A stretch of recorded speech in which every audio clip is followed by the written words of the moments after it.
Welcome everyone. आज हम लोग इस वीडियो लेक्चर में बात करेंगे रिस्क रिवॉर्ड के बारे में। देखिए, आप अगर ट्रेड करते हैं तो कहीं ना कहीं 1:1 के ट्रेड्स को, आपके जो 1:1 के ट्रेड्स होते हैं, आप चाहते हैं कि आपके ट्रेड मैक्सिमाइज हो जाए। वो या तो 1:2 हो जाए या फिर 1:3 हो जाए। ठीक है, तो हम लोग उन सिनेरियोज के बारे में बात करेंगे जिसमें 1:2 या 1:3 वाले ट्रेड्स आए। देखिए, कभी भी मार्केट में जो मूवमेंट होती है ना, वो रैंडम नहीं होती है। अगर प्राइसेस में रिएक्शन आ रहे हैं, अगर मार्केट में मूवमेंट हो रही है, आपको ये ब्रेकआउट दिख रहा है, वापस जब आता है तो कोई ना कोई एक लेवल होगा। ठीक है, जहां से मार्केट सपोर्ट लेगा, इस लेवल से ले सकता है, यहाँ पर डिमांड जोन, ये सारी चीजें आपको आनी चाहिए। तो हर एक किसी न किसी लेवल से रिएक्शन के कारण ही मूवमेंट होती है। तो हम लोग अभी इस चीज पर फोकस रहेंगे कि आज हम लोग देखेंगे कि वैसे सिनेरियोज कौन से हैं। आपको स्ट्रक्चर्स मालूम है, कई सारे वीडियोस मैंने अपलोड की हैं प्रोप्राइटरी प्राइस एक्शन ट्रेडिंग की। आप चैनल पर देखिए, उन चीजों को समझिए। अभी हम लोग बात करेंगे 1:2 के ट्रेड्स मिलेंगे कहाँ। स्ट्रक्चर्स इसके लिए आपको पता होना चाहिए मार्केट का। जो लोग एक्सपीरियंस ट्रेडर हैं उन्हें बहुत अच्छे से ये सारी चीज़ें समझ में आएंगी। जो लोग बिगनर भी हैं वो भी इन चीज़ों को समझ सकते हैं। ठीक है, तो कुछ 7-8 ऐसे पॉइंट्स हैं जिसको मैं डिस्कस करूंगा, और मैं उन चीज़ों को आपको चार्ट पर दिखाऊंगा कि ये चीज़ें किस तरह से काम करती हैं। पहला है कि 1:2 या फिर 1:3 के ट्रेड्स जब भी देखना चाहिए, कहाँ देखना चाहिए। तो पहला जो चीज़ है ना, वो है ट्रेंड एग्जॉशन या फिर एक हायर टाइम फ्रेम अलाइनमेंट। इसका मतलब क्या है कि आप देखेंगे, आप समझो कि डेली चार्ट पर आप देख रहे हैं। ठीक है, टाइम फ्रेम मैटर नहीं करता है। आप जिस भी टाइम फ्रेम पर, अगर 5 मिनट पे ट्रेड कर रहे हो, आप 15 मिनट्स पे ट्रेड कर रहे हो, तो हायर टाइम फ्रेम आपका 4 आवर, 1 आवर डेली ये हो सकता है। तो जो डेली या फिर 4 आवर का चार्ट है, वो अलाइन करना चाहिए। ठीक है ना, आपके ट्रेंड के डायरेक्शन में। अगर आपका सेल का डायरेक्शन है, अगर आप सेल करना चाहते हैं, तो ये जो हायर टाइम फ्रेम्स हैं उसमें कहीं ना कहीं ट्रेंड का एग्जॉशन होना चाहिए, या फिर जो बायसनेस है सेल के तरफ होना चाहिए। ठीक है, ये चीज़ें कहाँ मिलती हैं वो आपको देखिए। हर एक जो कंसेप्ट है ना, उसको मल्टीपल टाइम्स चार्ट पर प्रैक्टिस करिए, तभी उन चीज़ों को आप देख पाएंगे। चलिए हम लोग देखते हैं ट्रेंड एग्जॉशन। तो ट्रेंड एग्जॉशन का मतलब क्या हुआ कि अगर मार्केट अप ट्रेंड में है, अगर मार्केट जो है इस तरह से अप ट्रेंड में जा रहा है, तो कहीं ना कहीं जाके तो ये जो बाइंग है वो खत्म होगी, सेलर्स एग्रेसिव होंगे। तो वैसे पॉइंट को कहा जाता है ट्रेंड एग्जॉशन। ठीक है, और प्लस हायर टाइम फ्रेम का अलाइनमेंट होना चाहिए। तो देखते हैं कहाँ पर ये चीज़। हाँ, ये देखिए, इस लेवल से मूवमेंट है, सो ट्रेंडिंग मूव्स चल रही है। ठीक है, अब इस लेवल पर आके क्या हुआ, ये ऐसा लेवल है, यहाँ इस एरिया में आप ध्यान देंगे तो देखिए यहाँ पर क्या है कि आपको जो विक्स आ रही हैं, ठीक है, स्ट्रेंथ नहीं दिख रही है बायर्स में। तो ये यही वो पॉइंट है। जब आप प्राइस एक्शन सीखेंगे तो कोर्स में ये चीज़ें अच्छे से डिस्कस्ड है। किस तरह से कैंडल्स को देख के ही आप समझ सकते हैं कि एग्जॉशन कहाँ पर आ रहा है, रिवर्सल होने के जो चीज़ें हैं कहाँ पर वो बन रही हैं। तो इसी को एग्जॉशन कहा जाता है, जो यहाँ पर हम लोगों ने डिस्कस किया। Plus higher time frame alignment. तो आप देखिए कि जब यहाँ से इस एरिया से जब ये मूवमेंट हुई, तो आप देखेंगे कि आपके जो रिस्क हैं और जो आपके रिवॉर्ड हैं वो डबल होंगे। ठीक है, एटलीस्ट 1:2 होंगे, ज़्यादा भी हो सकते हैं। तो हमेशा आपको ध्यान रखना है कि 1:2 या फिर उसके अधिक जो ट्रेड्स आपको चाहिए, उसके लिए ट्रेंड एग्जॉशन होना चाहिए, या फिर प्लस उसके साथ अलाइनमेंट होना चाहिए। सेकेंड है ब्रेकआउट फ्रॉम कंप्रेशन या बिल्डअप। ठीक है, अब देखिए, कोई भी जो अच्छी मूवमेंट होती है, कहीं भी ब्रेकआउट या फिर एक ट्रेंडिंग मूव्स होती है, वो किसी न किसी एक एरिया में जो स्ट्रगल है, आप इसे रेंज कहें, बिल्डअप कहें, उसके बाद जो मूवमेंट होती है ना, यही मूवमेंट जो होती है, जो कंप्रेशन या बिल्डअप के बाद, वो उसमें आपको 1:2 के ट्रेड्स मिलेंगे। तो कोई भी जो मूवमेंट चालू होती है, जो एक अच्छा खासा जिसमें मूवमेंट का फॉलो थ्रू होता है, वो हमेशा हमेशा किसी न किसी बिल्डअप या रेंज का ही आउटकम होगा। नहीं तो वो सस्टेन्ड मूव होगा ही नहीं, वो ब्रेकआउट ही फेक होगा। ठीक है, इस चीज़ को देखते हैं कहाँ पर ये चीज़ें हो रही हैं। देखिए, इस एरिया को देखिए, इस एरिया में देखिए, यहाँ पर क्या हुआ, एक कहीं न कहीं आपको एक बिल्डअप नज़र आ रहा है, एक रेंज फॉर्म आ रहा है, एक कंप्रेशन दिख रहा है और उसके बाद जो मूवमेंट होती है, वो स्विफ्ट आप इस एरिया में देखिए। ये जो मूवमेंट हुई, आप देखिए कि इसमें रिस्क रिवॉर्ड 1:2 या 3 किस तरह से आपको मिल रहे हैं। जब आप प्राइस एक्शन के कोर्स में इनरोल होते हैं, तो इन चीज़ों को देखने की प्रैक्टिस आपकी होती है, इतनी अच्छी हो जाती है कि आप देख के ही समझ सकते हैं कि कहाँ देखिए कोई भी जो मूवमेंट होगी, वो इसी का एक आउटकम होगा। कोई भी जो मूवमेंट और हमेशा जो मूव्स आपको मिलेंगे 1:2 या 1:3 इसके बाद ही उससे ज़्यादा ही होंगे। मिनिमम 1:2 के तो मिलेंगे ही, इन सारे एरियाज़ को आप देखिए, समझ गए? अब हम लोग आते हैं थर्ड इस पॉइंट पे कि और कौन सी चीज़ें हो सकती है। देखिए, एक है ट्रैप बेस्ड अप्रोच, ठीक है?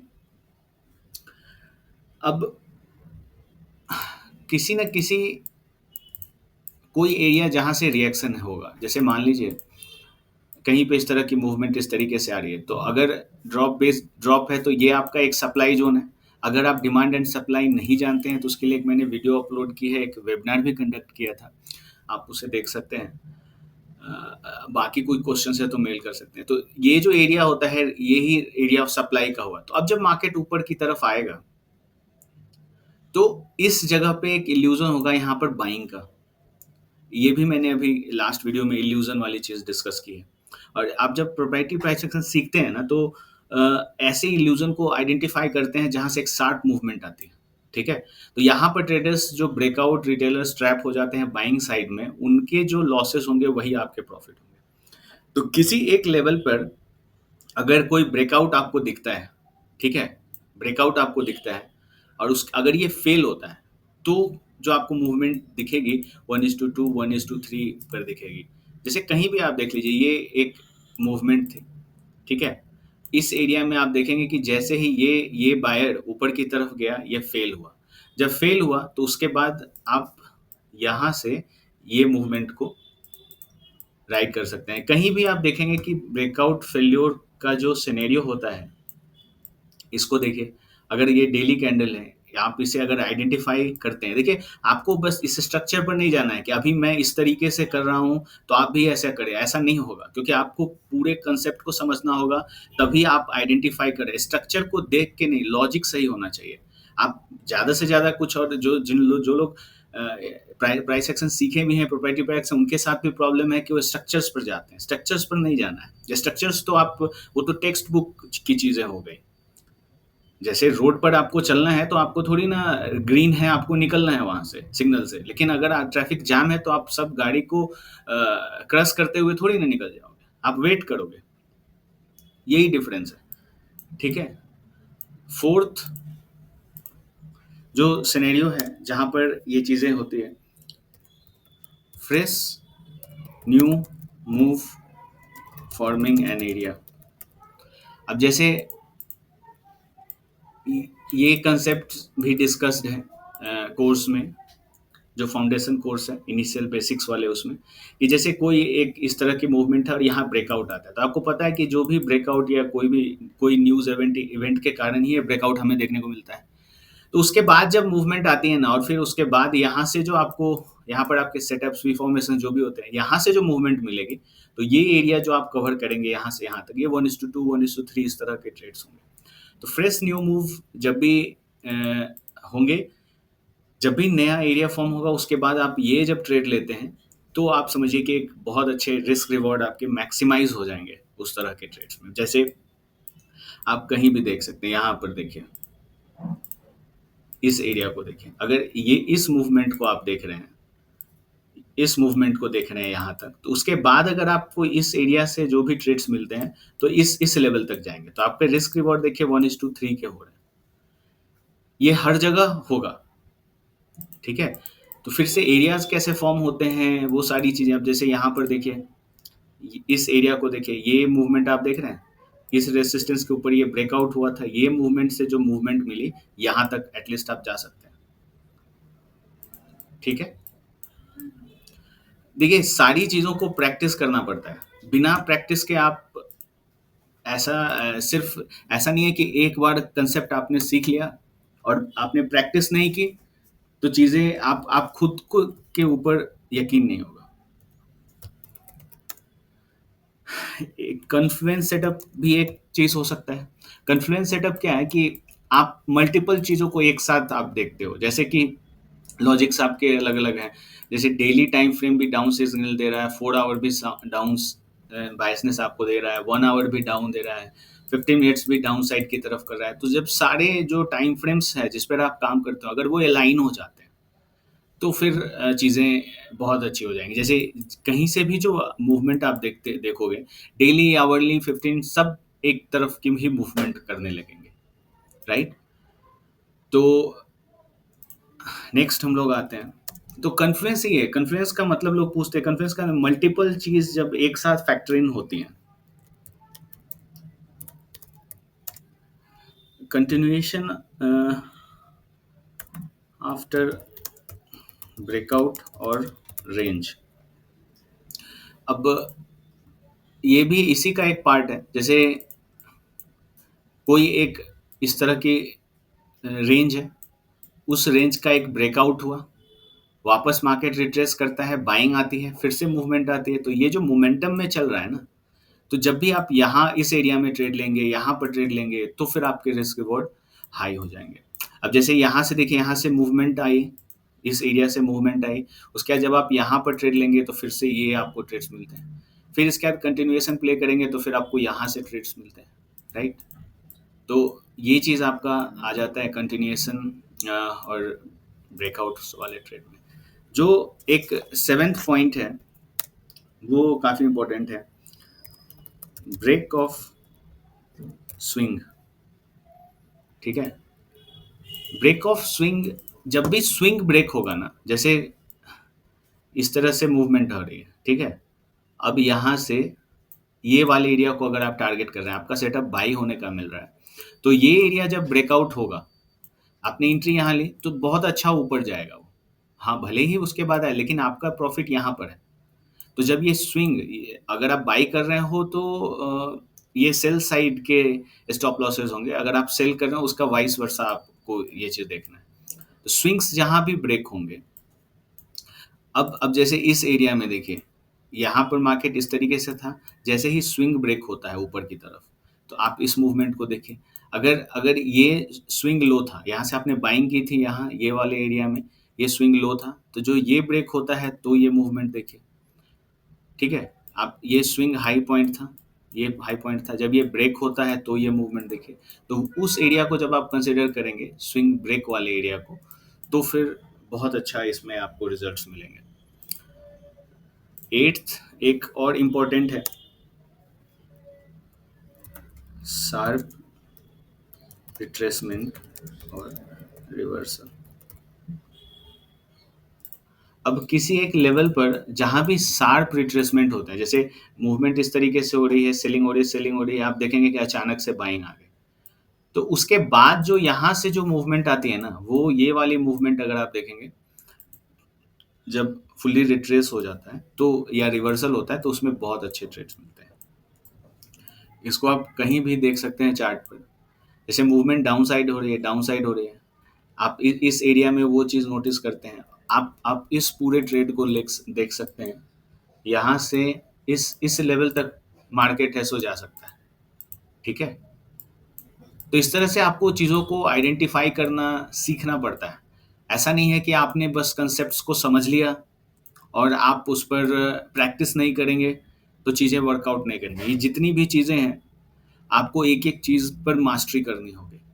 और देखिए, आप कितना भी प्रैक्टिस, अगर आपने प्रोप्राइटरी प्राइस आप इस चीज़ को आज आप सीखते हो या फिर 5 साल बाद सीखते हो या 10 साल बाद सीखते हो, सिर्फ़ और सिर्फ़ एक ही यही तरीका है जिससे एक एक सैटिस्फैक्टरी वे में आप पैसा बना सकते हो। दूसरा कोई भी तरीका, आपको उस चीज़ पर यकीन ही नहीं होगा, क्योंकि इसमें जो लॉजिक्स होते हैं, उन लॉजिक्स पर हर चीज़ का, हर एक जो जो चीज़ मैं आपको बता रहा हूँ उसके पीछे हमेशा रीज़न होता है। देखिए, कोई भी जो आर्गुमेंट या लॉजिक होता है ना, आप किसी भी बिज़नेस फ़ील्ड में हो या जॉब में हो, उसके पीछे एक सब्सटैंटिव चीज़ें होनी चाहिए।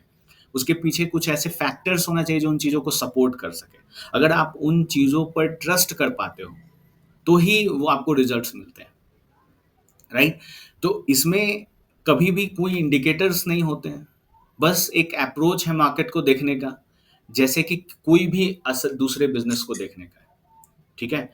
अगर आप इसके कंसेप्ट्स एक एक सिंपल से, अगर आप आप समझो एक एक स्टोर के ऑनर भी हो ना, अगर आप मान लो ग्रोसरी का आपका शॉप है या फिर कोई भी एक बिजनेस आप चला रहे हो, कोई भी ड्राई फ्रूट्स का बिजनेस हो गया, फ्रूट्स के बिजनेस हो गए, तो भी ये कंसेप्ट अगर आप इसी कंसेप्ट को वहां लगाओगे, आपके गोल्ड के बिजनेस कर रहे हो, आप आप गोल्ड स्मिथ हो या फिर गोल्ड के शॉप है, ज्वेलरी की शॉप है, इस सारे कंसेप्ट्स को भी वहां लगाओगे ना, तो भी वो चीजें यहाँ को वहां काम करेंगी। और वो जो कंसेप्ट जिससे एक सही से बिजनेस चल रहा है, कोई भी इंपोर्ट एक्सपोर्ट का बिजनेस हो, हर बिजनेस अगर आप कहीं भी सक्सेसफुल है, तो उसके पीछे जो रीजंस है ना, वही इसमें भी वो रीजंस है।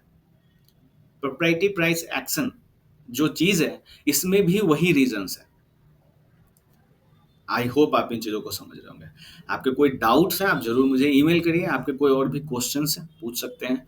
और अगर आप इन चीज़ों में इंटरेस्टेड हैं सीखने को, तो मैं एक फ्रेश बैच कंडक्ट कर रहा हूँ।